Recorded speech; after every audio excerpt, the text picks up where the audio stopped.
Olá, sejam todos bem-vindos a mais uma edição do Papo de Arte Sacra. Hoje a gente vai falar um assunto que me interessa bastante, interessa muitas pessoas que seguem o perfil do Ateliê Santa Cruz, que é justamente a simbologia, né? A simbologia na arte sacra. Muitas pessoas perguntam o porquê disso, o porquê daquilo, e hoje a gente tem um convidado mais do que especial, porque há muito tempo o pessoal da formação do imaginário, eles trabalham justamente com esse tema, né? De formar o imaginário e assim também fomentar nos seus seguidores e nas outras pessoas que fazem cursos e muitas outras coisas. A página em si é uma dinâmica só, né? E aí convidamos eles, o Melquisedeque, justamente para a gente conversar um pouco a respeito daquilo que eles já trabalham há muito tempo, que é a simbologia, que é o manejo com a formação do imaginário, né? Então já vou iniciando logo esse papo, conversando e entrar aqui em casa e a gente fazer desse papo uma coisa mais dinâmica e mais legal, né? Antes de, eu acho que ele já deve estar chegando aí. Deixa eu ver. Olá, Mel, que boa noite. Ah, boa noite. Tá me ouvindo bem? Me vendo bem? Eu tô sim, tá bem, parece que tá até aqui em casa já, ó. Meu, que eu já estava falando que agora que a gente está tendo esse estreito, né, uma ligação meio estreita, falando praticamente do mesmo assunto, que é simbologia. Você Uhum. daí há mais tempo do que eu, praticamente, pelo menos na internet, aqui no Instagram, e eu iniciando agora, então você tem uma bagagem imensa para dividir com a gente. Eu acho que, na verdade, a gente vai fazer o seguinte: as perguntas vão ser bem simples, só para a gente adentrar, mas, por favor, explore seu potencial, que é muito grande. Que é isso. Eu fico até com vergonha de falar sobre esse tema com alguém que trabalha na área, né? Com alguém que cria os ícones, porque eu acho impressionante. Eu já sigo seu perfil há um tempo, já tive a conhecer seu trabalho. E eu acho maravilhoso, porque primeiro porque se perdeu, né? Uma coisa que as pessoas durante acho que um tempo acharam que podia fazer de qualquer jeito, que dentro das igrejas você podia fazer qualquer coisa. E agora a gente está vendo que não é bem assim, que as coisas têm um sentido, que existe uma ordem mesmo por trás do ícone, por trás de toda a estrutura de um templo. Mel, você já percebeu também o tanto que parece que está retomando novamente isso? Tem muita gente procurando a iconografia, tem muita gente querendo saber os significados, tem aí na sua página, aqui na minha, e Uhum. tantas outras. Eu acho que depois de um tempo de muita desordem, né, as pessoas sentem falta. Pior que é Naturalmente verdade. sentem falta. Essa bagunça tá muito grande, né? Vamos colocar ordem nas coisas É. aqui. Bora botar. Ninguém aguenta desordem demais. Pois é, Mel, vamos começar. A gente já está começando, mas vamos falar um pouco de você. Uhum. Quem é você, afinal de contas? Por que eu te Então, convidei quem para a é essa simbologia? pessoa? Então, para quem não segue a página Formação do Imaginário, a gente trabalha com muita coisa, a gente fala sobre muita coisa, né? Porque o imaginário tem a ver com muita coisa, mas um dos nossos temas preferidos é abordar justamente a natureza dos símbolos. Por que que determinadas coisas são de determinadas formas, por que que a gente explora certas coisas e observa. Eu fiz outro dia mesmo, a pedido de muita gente, uma análise do Pantocrator e eu via que muita gente estava interessada. Então a gente tenta passar um pouco do que a gente sabe mesmo dentro daquilo que a gente acha que forma bem o imaginário, daquilo que a gente acha que quanto mais a gente coloca na nossa memória, na nossa imaginação, mais a gente entra mesmo no mundo das coisas mesmo. Porque o símbolo não é só uma imagem, né? Não é só uma coisa solta. Ele tem a ver com alguma experiência, com alguma realidade. Oh, já que tocou no assunto, então já vamos trabalhar logo um conceito. O que que é o símbolo? Então, ó, eu gosto muito do que o professor Olavo fala no curso Simbolismo e Ordem Cósmica. Que ele vai falar uma coisa totalmente diferente de todo mundo.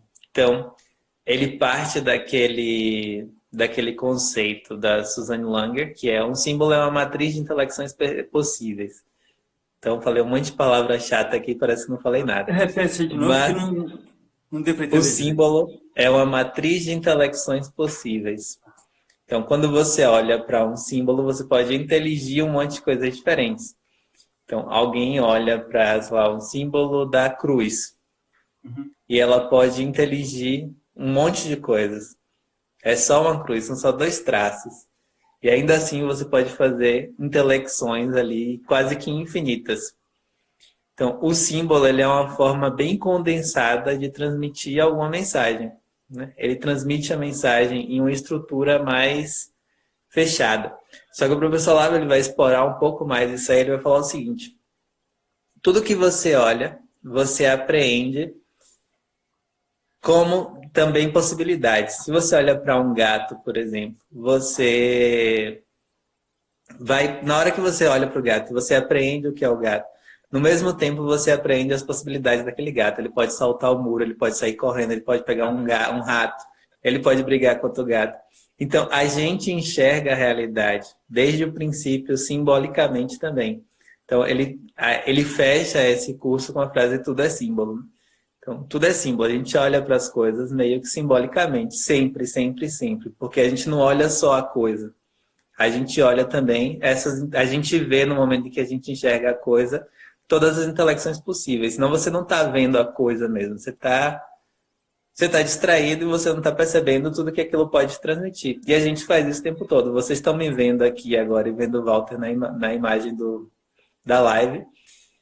E ao mesmo tempo que você nos vê, você intelige várias coisas ou intui várias coisas que são possibilidades da nossa aparição aqui. Então, a gente enxerga tudo assim, simbolicamente. Porém, a gente também cria certas estruturas que são os símbolos fixos, digamos assim. Os símbolos que são as imagens que nos recordam de mais coisas.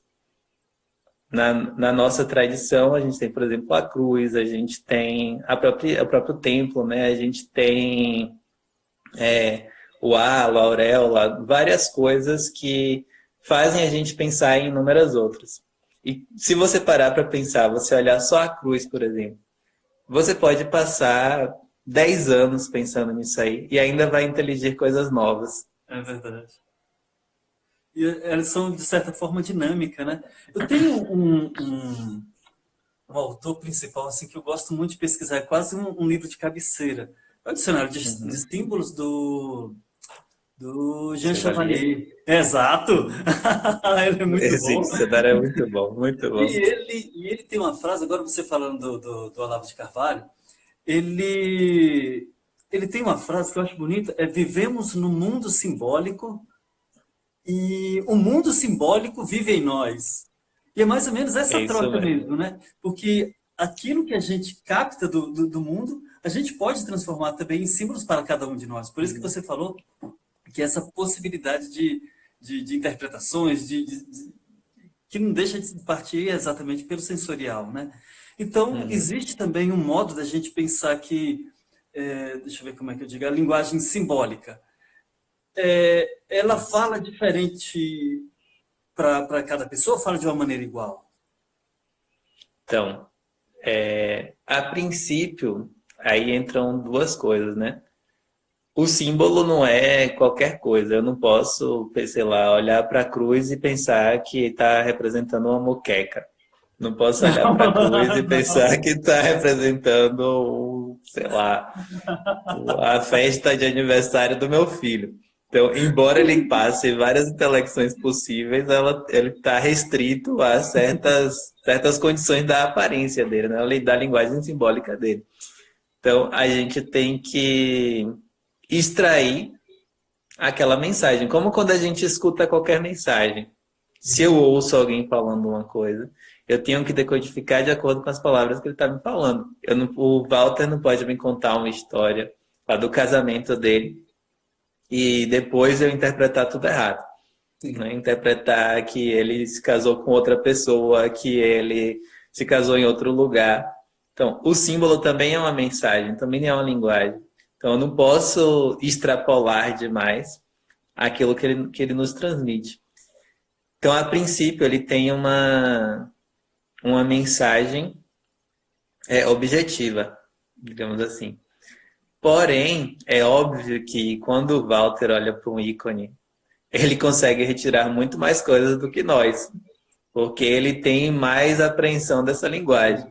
Sim. Então, não é todo mundo que consegue captar o máximo de mensagens contidas no ícone. Às vezes a gente olha, pô, que bonito, legal, tal. Entende uma coisa ou outra, mas um universo de coisas tem no ícone que quanto mais você adentra no universo dos símbolos, mais você consegue compreender a coisa. Uhum. Então, não tem a ver só com a objetividade da mensagem, né? Tem a ver também com a sua cultura, no fundo. Ué, então, ela, bom, ela aponta para alguma coisa e dentro dessa experiência que eu tenho com esse mundo simbólico, é que ele vai falar mais para mim ou para outros? Exatamente. No fundo, é aquilo que a gente trabalha aqui na página, né? A questão do imaginário. Quanto mais rico for o seu imaginário, mais você vai conseguir aprender a riqueza de qualquer símbolo. Se o seu imaginário for pobre, mesquinho, coitado, se tudo que você já foi na vida, todas as igrejas que você já foi na vida, foi, sei lá, aquela igreja da Pampulha que eu odeio, que foi feita pelo Niemeyer, que eu acho Ah, ridícula sim, lá em Belo sim, sim, Horizonte. sim, eu estive lá. Se, se você só foi naquele templo sua vida inteira, então você vai chegar numa igreja que volta com todo e falar, pô, não tô entendendo nada. Você vai chegar em Roma, na Basílica de São Pedro, você também não vai entender nada. Porque toda referência que você tem na sua imaginação é isso aí. É claro que você vai admirar, se espantar e tal, mas entender profundamente depende de você ter na sua imaginação, no seu imaginário, referências, né? Porque o símbolo também ele vai funcionar analogicamente, né? Então você vai ter que ter referências para fazer analogia. Por exemplo, a gente faz analogias entre o pai, o rei, o sol e o leão, porque todos são chefes e Cristo também, né? Faz analogia com o sol, com o leão, com o rei. E porque todos têm alguma coisa que a gente pode pensar analogicamente. Tem qualidades que são análogas. O brilho, o domínio, o império, né, que todos eles exercem de algum modo. Então, você só consegue fazer essas analogias de igualdades e diferenças se você tiver domínio cultural mesmo, se você tiver elementos dentro da sua cultura pessoal para fazer essas escaladas, né? De subir e descer num símbolo e percebendo o que tem de igual e o que ele tem de diferente. Meu, que agora você falando isso daí, você está vendo me confirmar praticamente, viu? Porque sempre pergunto, Walter, qual é um bom livro que você indique sobre simbologia? Bom, além do Chevalier, né? Mas sempre falo assim, Sagrada Escritura. Ela é É isso ótima. mesmo. Ela é ótima. Só que, pessoal, parece que eles não conseguem ler a Sagrada Escritura e olhar ela como um dicionário de símbolos, não é que chegue a isso, né? Uhum. Mas algo que possa retirar dele elementos simbólicos e que possa trabalhar num painel de igreja, por exemplo. A gente faz isso direto. Nada se cria, tudo se copia, né? Pois é. Graças a Deus. Né? Quanto mais a galera quer ser original, mais ferra com tudo. De fato.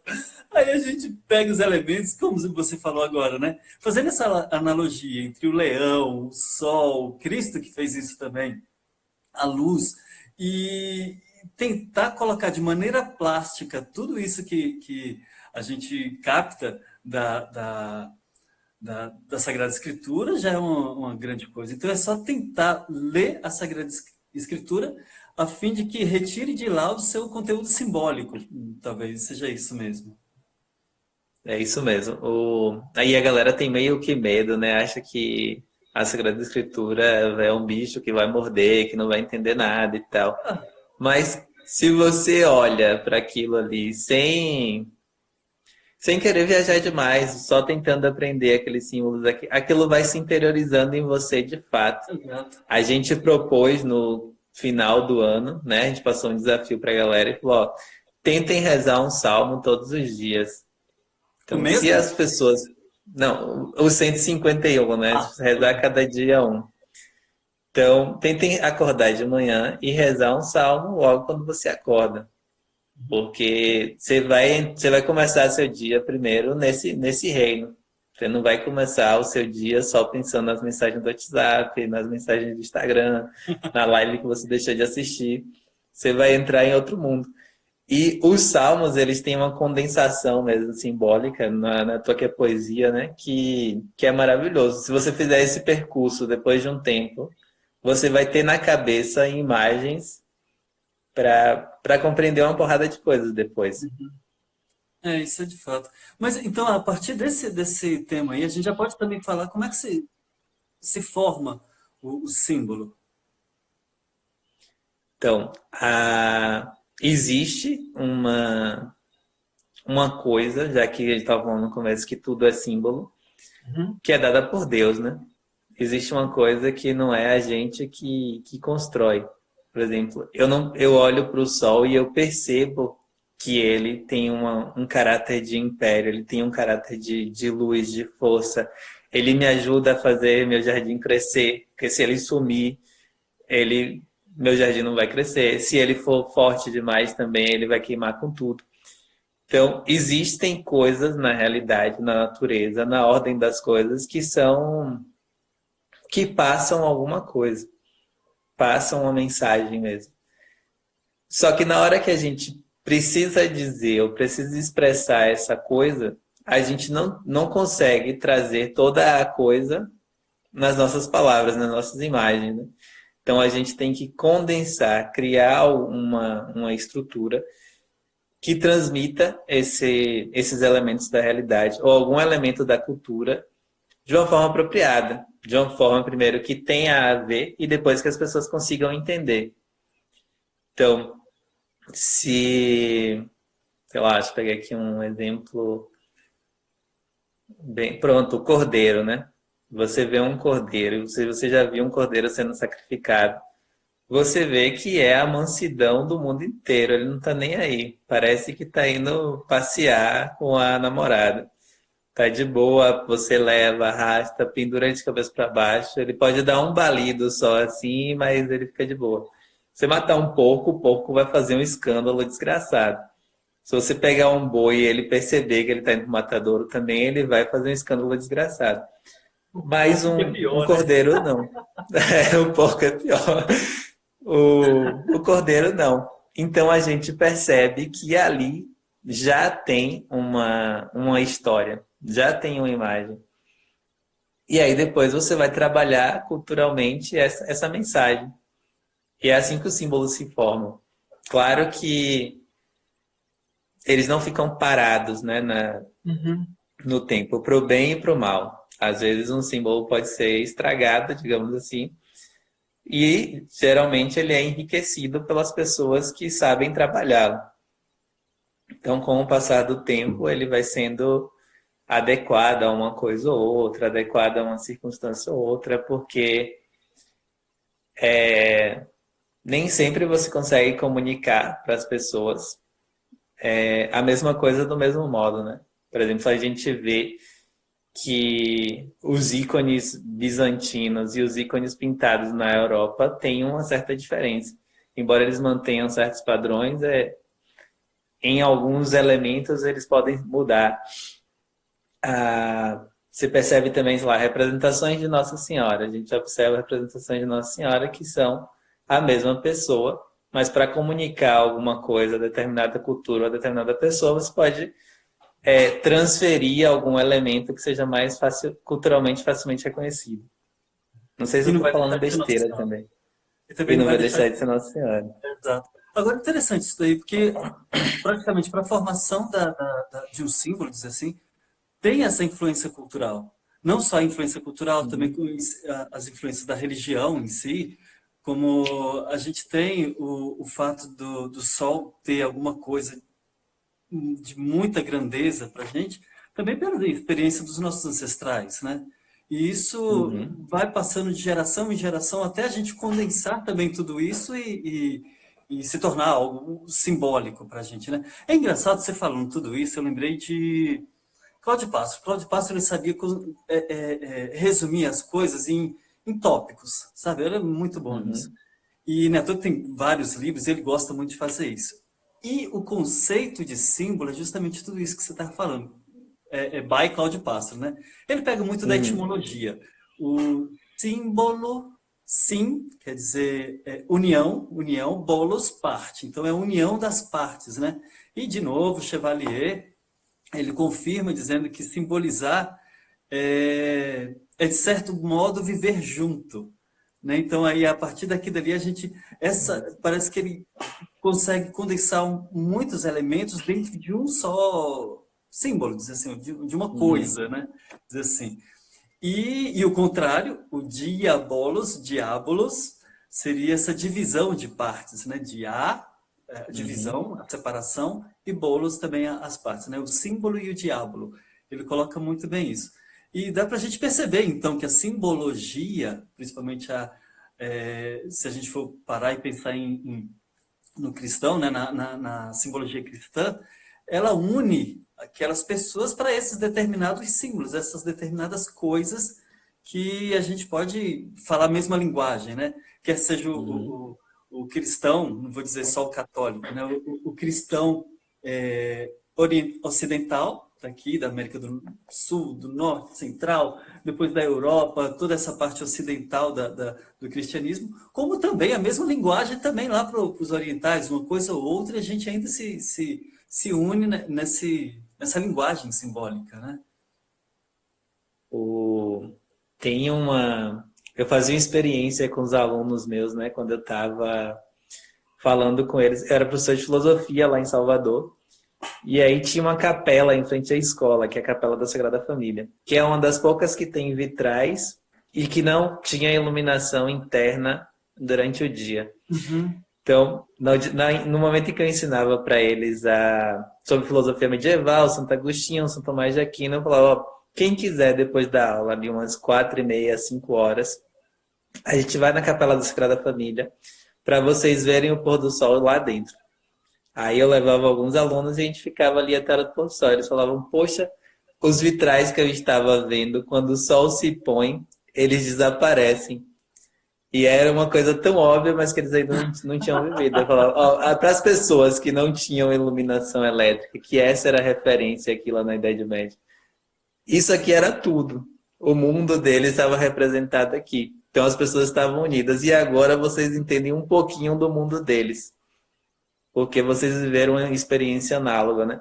Então é impressionante como a igreja mesmo, pela força simbólica, por exemplo, uma missa, né, que tem vários elementos simbólicos, forma de fato uma comunidade. E a nossa própria linguagem, porque a gente não costuma tratar a linguagem como um símbolo, mas todas essas palavras que eu estou falando não são as coisas. Eu não estou tirando as coisas da minha boca. Eu estou usando um símbolo para significar coisas. E essa linguagem nos une. Se eu começasse a inventar as palavras aqui, ninguém iria me entender. Ou se eu chegasse na live falando Esperanto, o Walter ia me mandar calar a boca, porque isso não iria nos unir. Não iria ligar as pessoas que estão aqui tentando entender a mesma coisa. Então é exatamente isso. Essa definição é perfeita. Realmente é uma coisa que nos une. E quando esses símbolos, nessas referências, são deturpadas ou deterioradas, a gente corre o risco de se desintegrar mesmo. E agora, isso que está acontecendo de fato na nossa cultura, principalmente aqui no Brasil, que está tendo uma certa. Eu não gosto muito dessa palavra, mas vamos lá, apropriação cultural, né?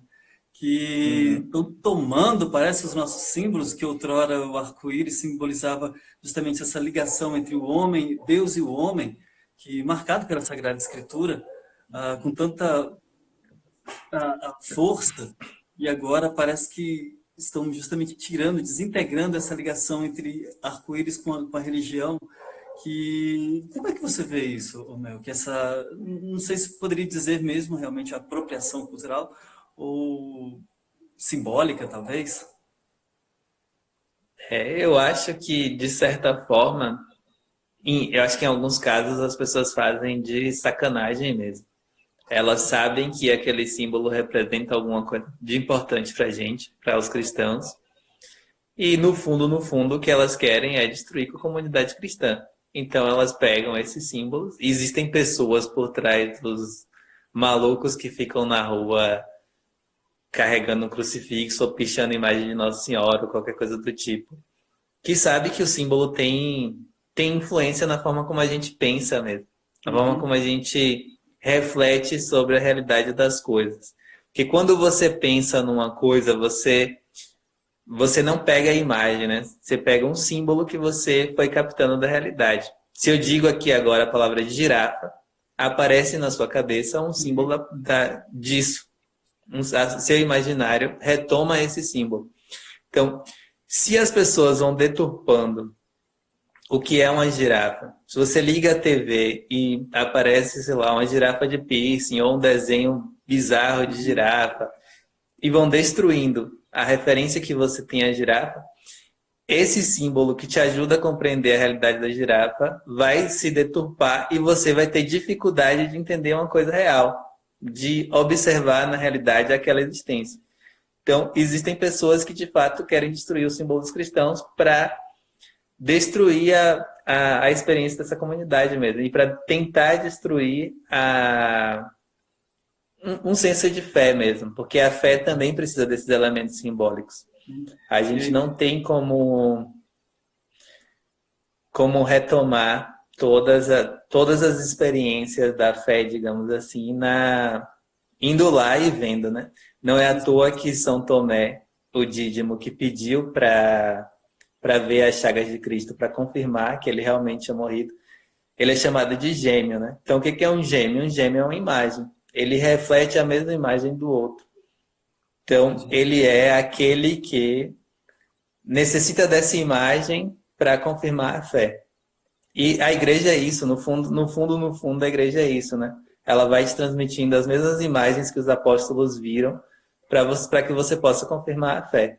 E se as pessoas insistem em destruir essas imagens, a sua fé vai ficando morta mesmo.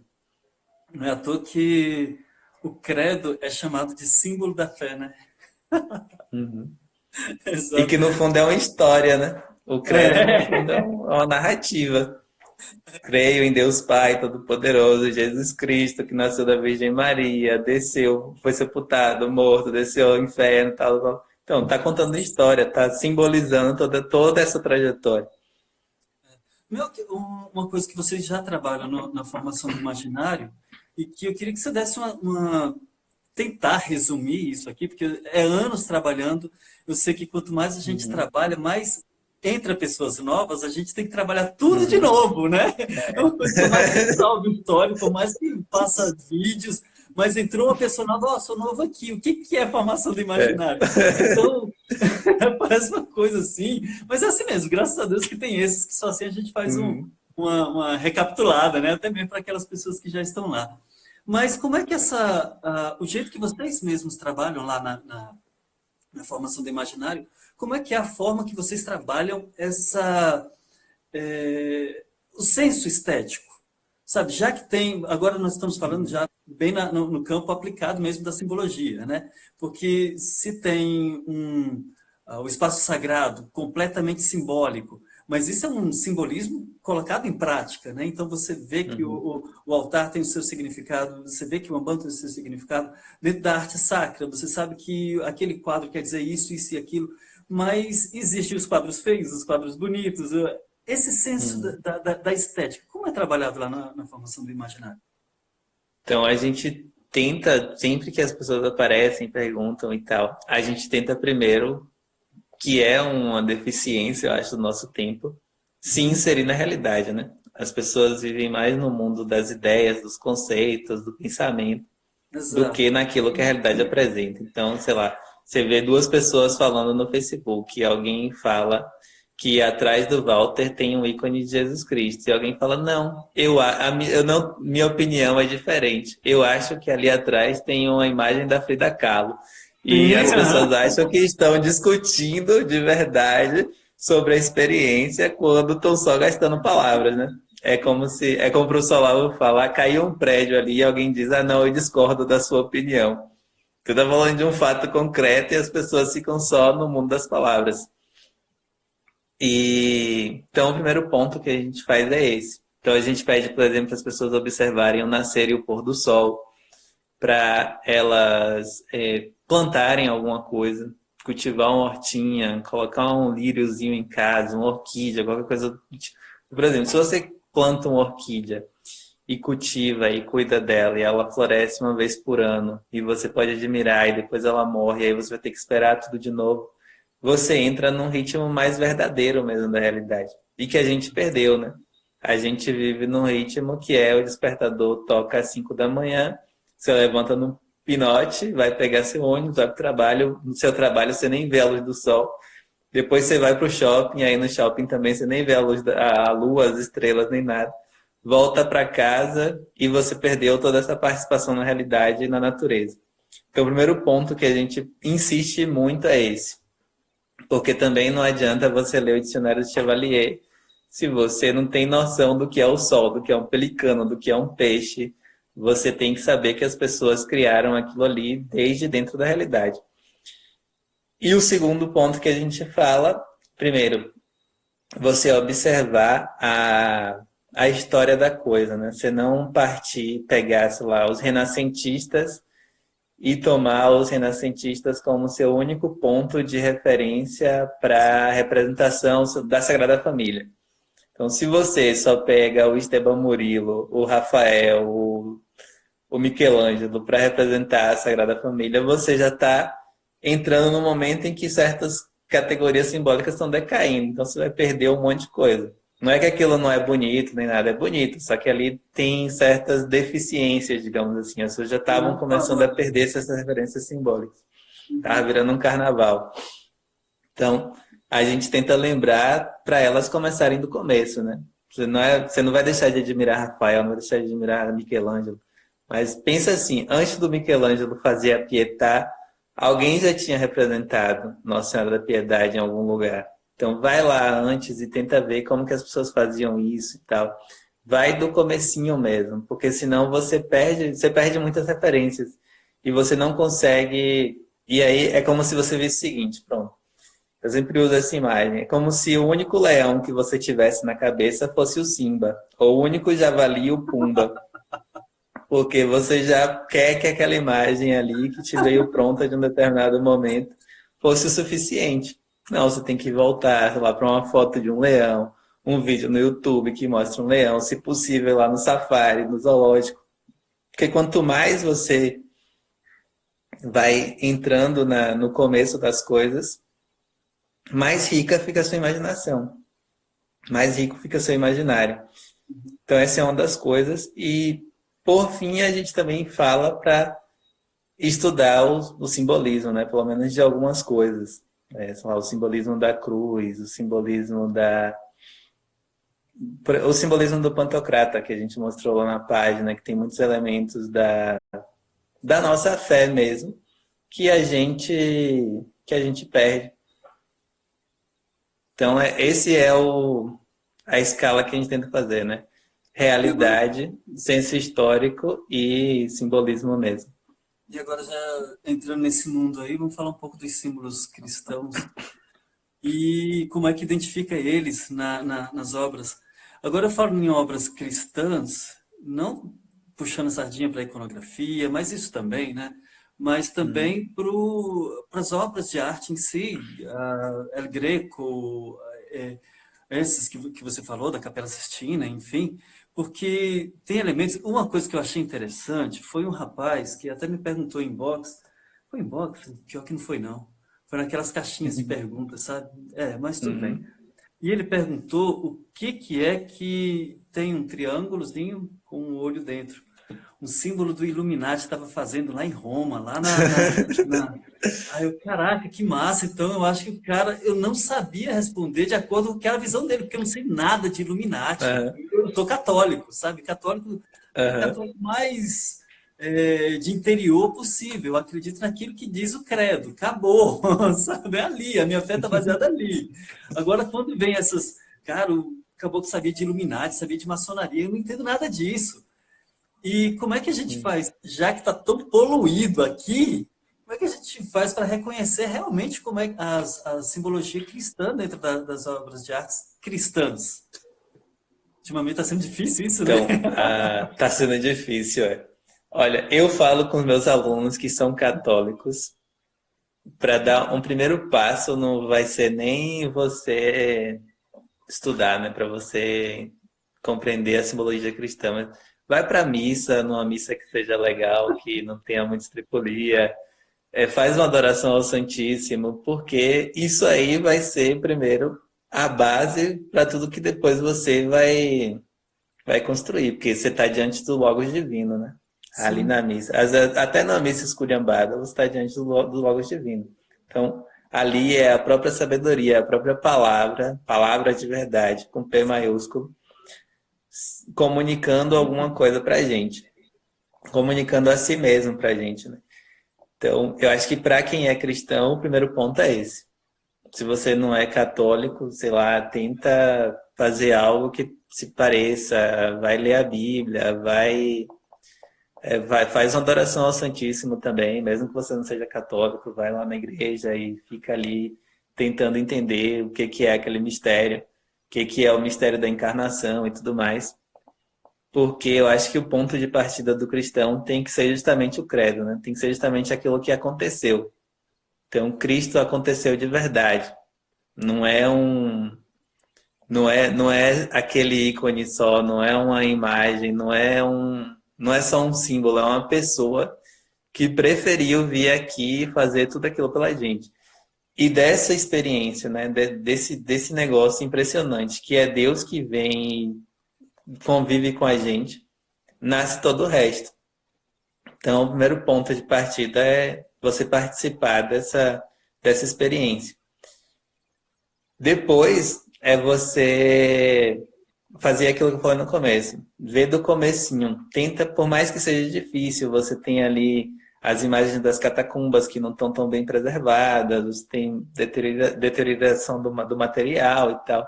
Mas tenta ir do comecinho e da escritura também, tentando entender como que eles transmitiam determinadas coisas, tentando entender como que as coisas são feitas também. Por exemplo, Deus está ali presente no pão e no vinho.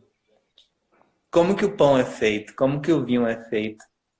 Porque não é só a matéria pronta, né? As coisas têm mais causas do que só a causa formal que está ali dentro da sua frente.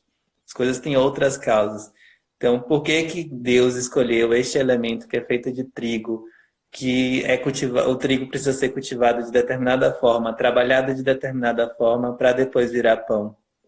Por que que Deus escolheu o vinho que no sábado de noite me deixa embriagado com vontade de dormir, de falar besteira, e no domingo de manhã me mostra o sangue vertido daquele que mais me ama na história, né?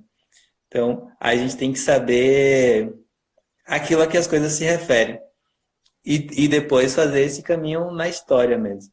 E eu acho que uma coisa que é extremamente necessária também, já que a coisa não é arbitrária, é você aproveitar a experiência dos outros, né? Você chegar para alguém como o Walter e perguntar: pô, Walter, mas por que que é assim? Por que que Cristo aparece com essa mão aqui e não aparece com a mão diferente? Por que que ele aparece com essa cara e não aparece com outra? Então você tem que aproveitar daquelas pessoas que sabem mesmo. Só não abusa não, porque senão eu vou falar assim, cara, tu não é burro, é? Tu é burro, você tá vendo, não? Não abusa não, gente. Você até pode perguntar, mas não abusa não. Você tá no Instagram, é o que as pessoas mais fazem é abusar. Pior que é. Não, mas eu tenho um exercício de paciência, assim, bem zen, sabe?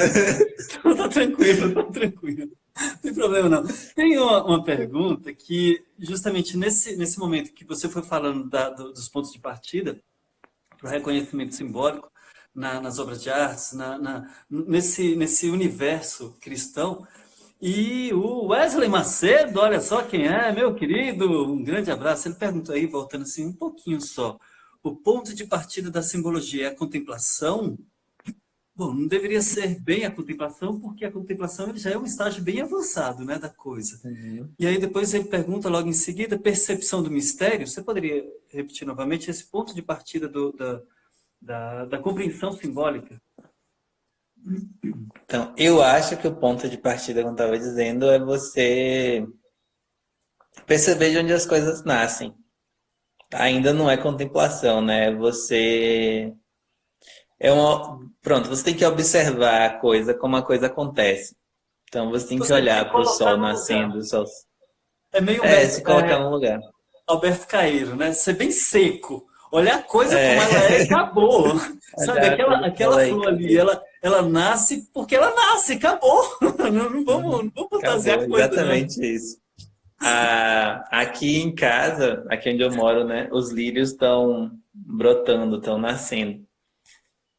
E eu nunca tinha visto um lírio brotar assim.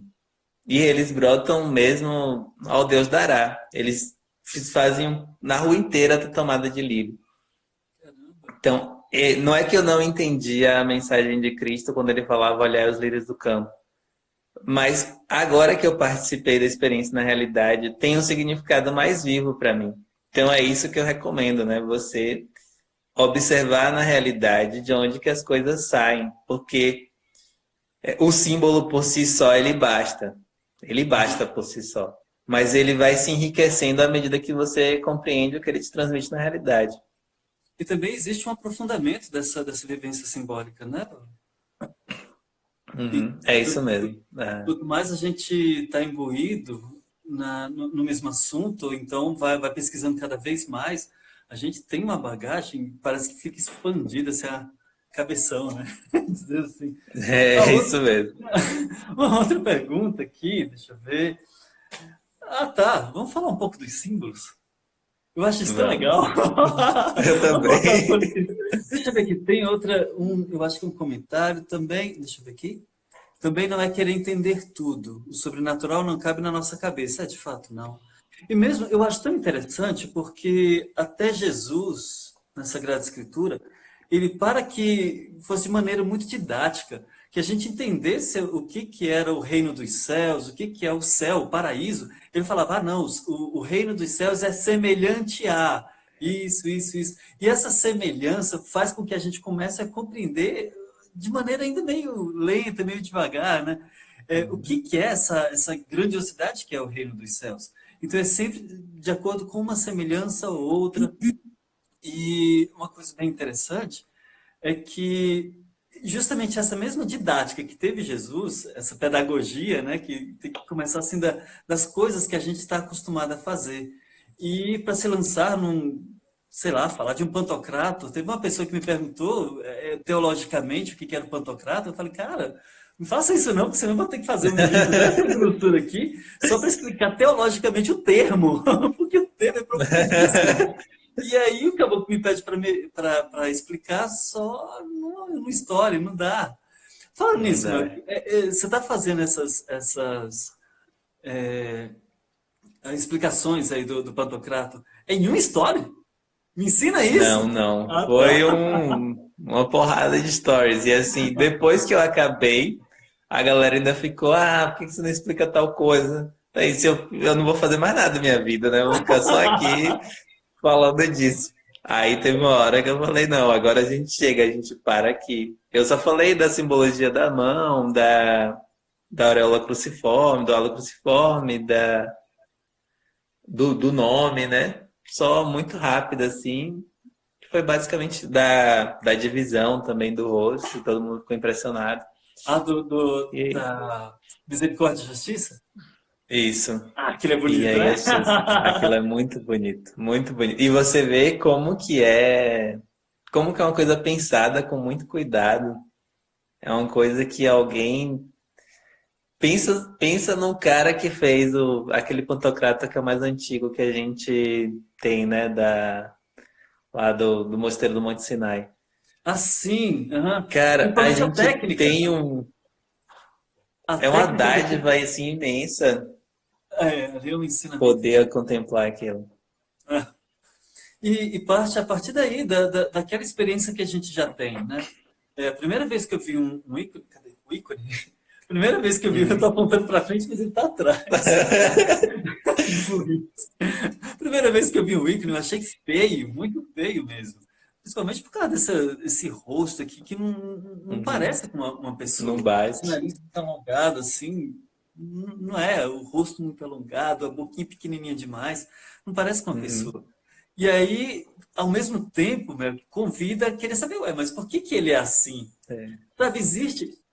E é isso que eu falo para o povo, em geral, que eu não gosto muito de explicar os ícones, não, porque, em primeiro lugar, é uma experiência muito pessoal, sabe? Então, É. o ícone fala para a pessoa. Eu não sei se todas as obras de arte falam para as pessoas, eu não entro nesse mérito, né? Para mim é só a Uhum. iconografia. O ícone, ele fala para a pessoa. Mas fala o quê? O que que ele fala? Escuta. Escuta que ele tem muito a É, falar, né? é isso mesmo. Eu Então, comecei a análise falando justamente isso. Falei, ó, quando você olha pro ícone, parece que ele tá te olhando primeiro. Parece que ele te olha antes. Então, eu comecei falando justamente isso. isso é uma experiência até dos iconógrafos. Quando você fala assim, ué, mas por que que você escolheu fazer esse ícone? Eu não escolhi, não sei, se foi explicar alguma coisa, eu não sei. E como é que você Uhum. terminou de fazer esse ícone? Não sei. É uma coisa muito estranha. Quando a gente se deixa realmente levar, não só com o diálogo entre o espectador e a obra, ele já fala muito. Agora, quando a gente se entra mesmo nesse mistério para tentar escrever o seu primeiro ícone, aí que o trem vira. É muito É, as bonito. pessoas não imaginam, é uma responsabilidade tanto, né? É um trabalho muito bonito e um trabalho que é de uma responsabilidade gritante, porque, como você falou, o ícone fala com a gente e fala sobre o mistério mais importante de todos. É, Então, se você não faz isso com essa presença responsável mesmo, com se deixando levar por esse mistério mesmo, você pode depois não fazer a pessoa ter esse senso de contemplação do mistério. exato, porque primeiro que, graças a Deus, que o iconógrafo ele não é um artista sacro livre, né? Ele não, Uhum. ele se prende muito a regras, né? Então o mundo dele é muito fechadinho assim. Tem que É. obedecer esse tipo de regra, essa cor, isso, aquilo, outro. Tem que fazer a coisa do jeito que ela é, tal qual você pegar a Sagrada Escritura e transcrever com a sua mão. Mas tem que Uhum. escrever aquilo, porque se você mudar alguma coisa, não vai ser a Sagrada Escritura. É. E a iconografia, ela também é assim. Ela é a Sagrada Escritura Uhum. transcrita em imagem, né? Então, Uhum. todo aquele simbolismo que está em volta, as letras aqui em cima, a auréola, por que que ela é assim? Por que que ela é redonda? Por que que não era quadrada? Isso tem um significado. Por que que não é É. um triângulo? Por que que a Uhum. mão de Cristo, no caso, está assim? Ali, vou mostrar para cá. Por que que ele está apontando para o centro, está apontando para o coração dele? Né? Por que que as cores é vermelho e azul? Tudo isso tem um significado e não fui eu que coloquei ali porque eu Uhum. achei bonito, sabe? Ele, então, É. tem toda bom, só de Igreja Católica são mais de 2000 anos. A iconografia ela já nasce logo no terceiro século ou quarto. Então você já pega logo ali e vai embora até os dias de Uhum. hoje. Por que que eu vou fazer alguma coisa errada? Se eu fizer alguma coisa fora das regras, dos cânones, eu sei que, como você falou, a responsabilidade cai em cima daquele que está fazendo. É. E é uma responsabilidade É. de consciência. Sabe? Não é que alguém vai Uhum. me cobrar, talvez Cristo, porque eu estou evangelizando de Uhum. maneira errada, mas Uhum. então, um peso muito sério. Mas e nas É isso obras de... no, Sim. no fundo é evangelização mesmo.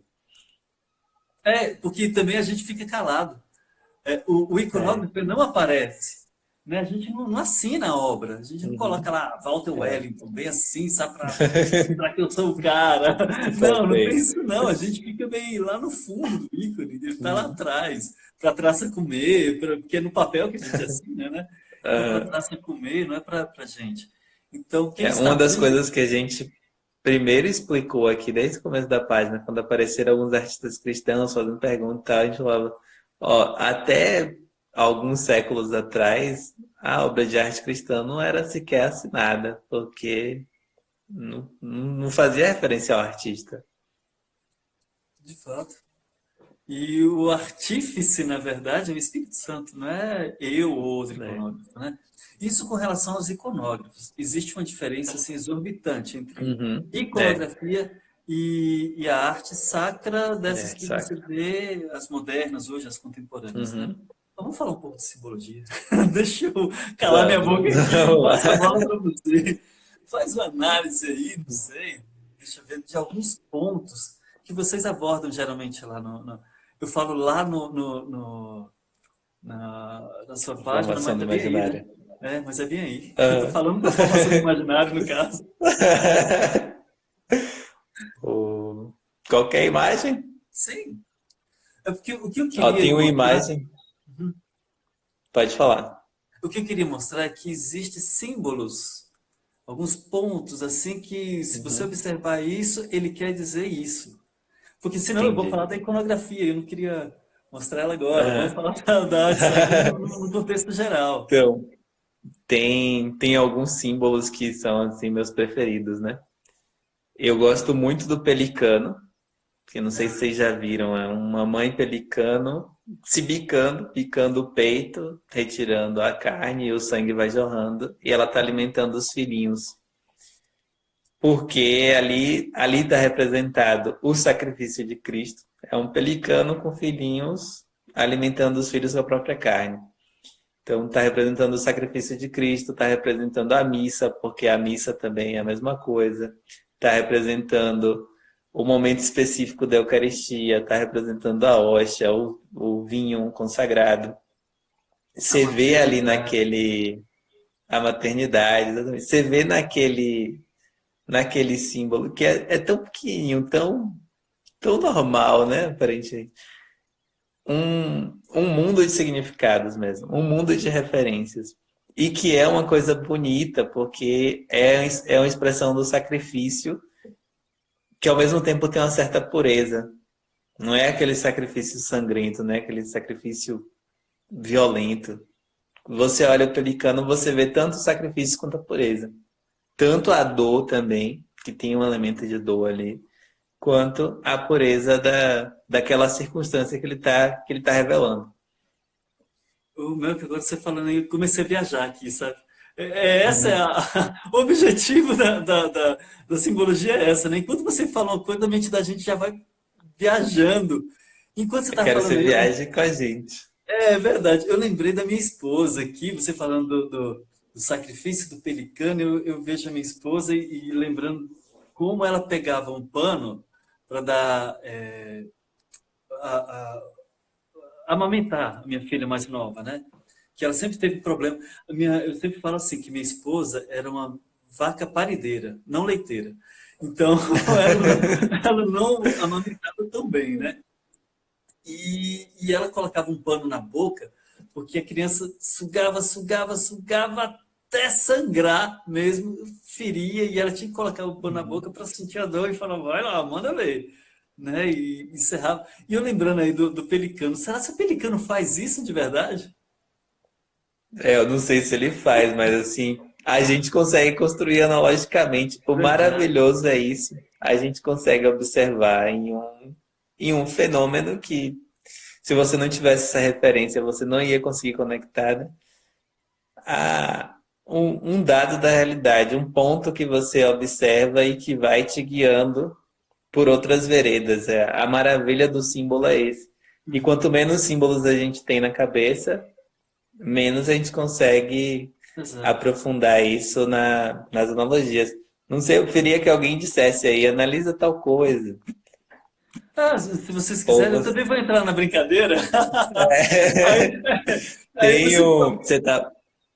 Você estava Sim. falando aí do papel do iconógrafo, eu vou soltar uma surpresa aqui. A gente está traduzindo um livro que é o livro do Alfred Didron, que é um historiador francês.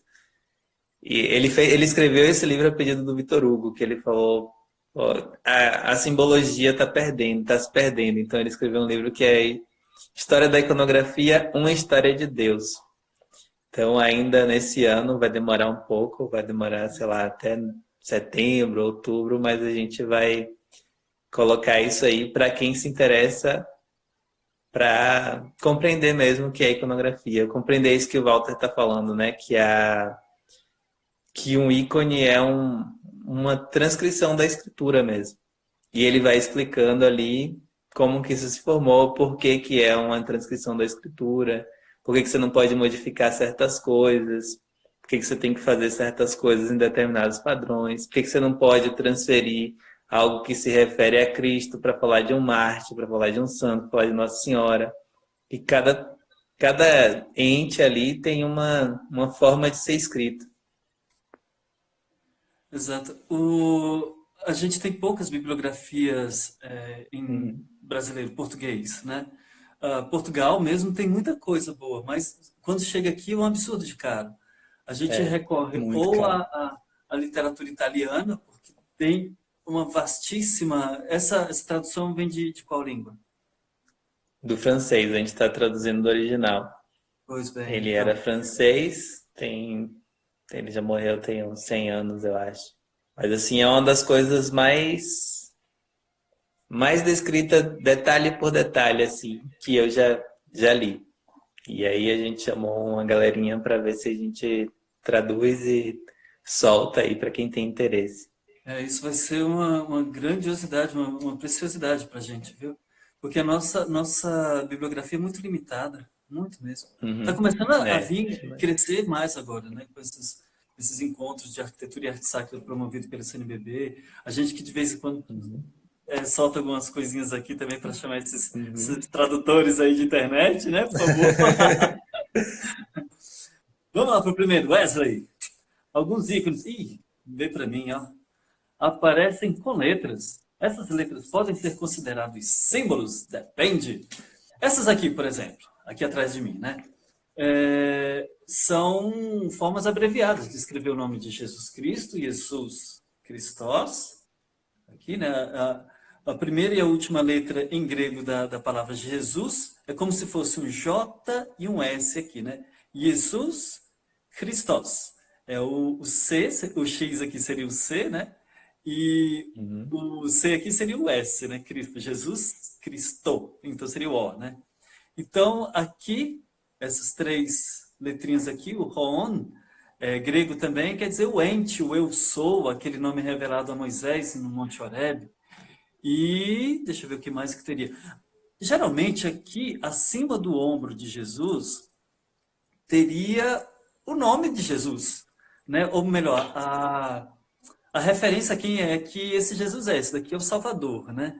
Então ele teria escrito aqui, Rossati, bem aqui, nos ladinhos, né? Aí tem o Pantocrator, tem os outros também.